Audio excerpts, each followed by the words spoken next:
Good evening. Welcome to my fourth installment of Johnny W. Bread TV. And it's late at night. I'm a little down today because of the healthcare vote. And I'm definitely not going to talk about that this evening because I should mull that over and really think about what I want to have to say before I react. Um, but there are some things on my mind, some things that are troubling, and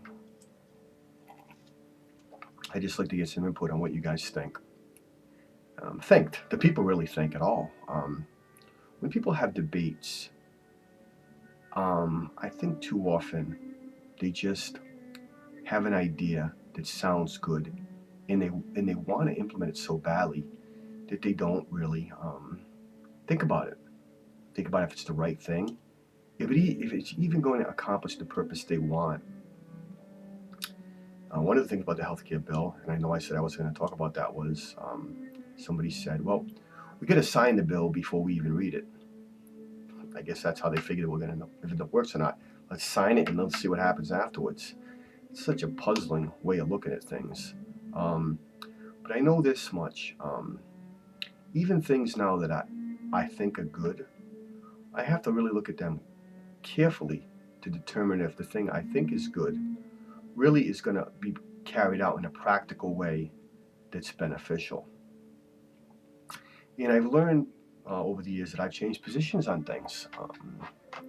And, once you're set up in a camp, as I mentioned last week, where you have a group of friends or people who in your church or your political persuasion you agree with, you have these ideas that you hold dear to because they just they seem logical, they sound right, and you wanna hold on to them because if you let go of them, you fall into an area of uncertainty.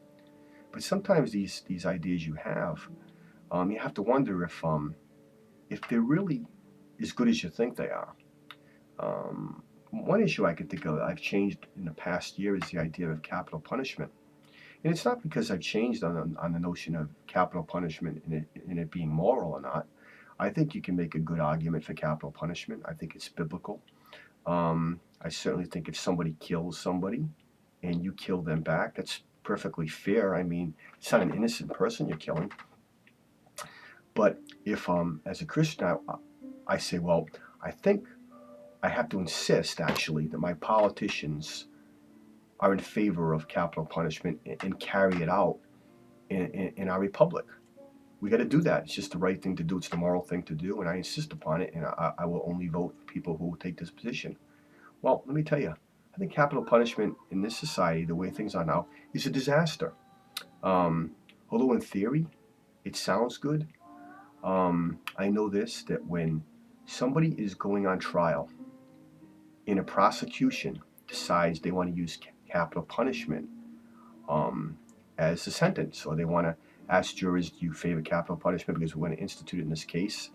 Um, those people who are um, pursuing this idea of finding a defendant guilty are going to take a different procedure or a different way of doing things than they would if it was a case where they're just going to try to find a guy guilty and put him in jail for either life imprisonment or life without parole. And the reason is because it becomes kind of like a public, what's the word I'm looking for? A public relations thing. And it also becomes an ambitious thing for a district attorney. Um, when guys usually want to pursue death penalty cases, they want to be known as like really like big shots. They want to potentially be district attorneys, and maybe they want to run for public office. And because they know losing a death penalty case would be devastating for their office or for their reputation, they're not going to be as forthcoming to the defense as they normally would. And I bring this up because of so many things I've read, particularly from Mark Furman, the guy who was the vilified police and in the O.J. Simpson case, who wrote a book as a man who believes in the death penalty, who changed his mind after studying some things and looking at some things that happened in Oklahoma um, in death penalty cases and how it gets to the point where prosecutors especially if they find a guy who has a history of maybe crime. They're just going to go after some guy who, may have been accused of a murder or something, and they're just going to try to find a jury and try to find a case where they can win that case. And there's going to be no care for the person who's on trial. Um, I guess people will say, well, this is inevitable. We still have to allow the state to run the justice system. Yes, that's true. But in a case such as, the death penalty, um, do you really trust the state to arbitrarily determine who they're going to go after in death penalty cases? Can we really know who's going to get singled out? Are certain people going to be treated better because they have more money, more influence, maybe because of the color of the skin as opposed to somebody else? Um, See, I can believe in the death penalty, um, but the way the system is now, not only do I not trust the people in charge to be fair uh, in carrying out a sentence that's permanent. You find somebody guilty of a capital crime, you use the death penalty, they're done. Can I trust them? And also, is it actually better for society as a whole?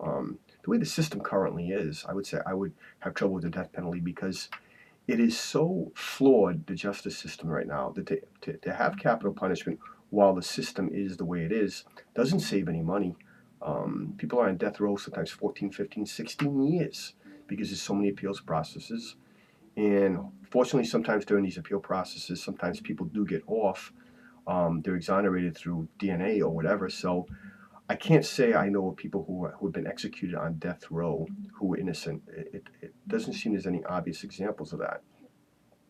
They do know, for all the excitement we have over the death penalty, that we sometimes, really, when you think about it, have executed so few people. So what's the point? So the point I'm trying to get you at is that you can hold a position that sounds good, but it's really not. Even though it's good in theory, to try to pursue it is pointless. And I think a lot of people, when they have opinions, they really have strong opinions on things that really, when they went when they pursue things further along, they realize it's just not that. It's just not really worth it. This is not the strongest blog tonight, but I felt I needed to talk while I'm drinking. And hopefully next time I'll have something more important. Thank you for now.